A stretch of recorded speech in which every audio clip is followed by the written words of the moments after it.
Good morning to all of you.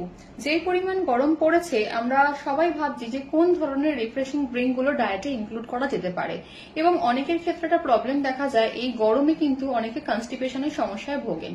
আজ সেই কারণেই একটা নতুন ধরনের ডিটক্স ড্রিঙ্কের রেসিপি নিয়ে চলে আসা। কিভাবে বানাবো? 500 ml বাটারের মধ্যে table spoon soak chia seeds, 1 table spoon use করবো গোন্দ কাটিরা, এবং তার সাথে আমরা দেব সামান্য পরিমাণ জিরে powder, chaat masala powder for taste. আমরা এর পাশাপাশি লেবুর রস কিন্তু অ্যাড করতে পারি, যাদের গ্যাসের সমস্যা আছে তারা কিন্তু লেবুটাকে অ্যাভয়েড করবে। এবং সামান্য টেস্টের জন্য আপনারা 1 পিঞ্চ অফ রক সল্টও কিন্তু এর মধ্যে ইউজ করতে পারেন। টোটাল পুরো মিক্সারটাকে ভালো করে গুলে নিয়ে দেন আপনারা সেটাকে খেতে পারবেন। এই যে আমি জল যা বললাম, আপনারা অবশ্যই এখানে ঠান্ডা জল ইউজ করতে পারেন, এবং জলের পরিবর্তে আপনারা কিন্তু কোকোনাট ওয়াটারও আপনারা ইউজ করতে পারেন।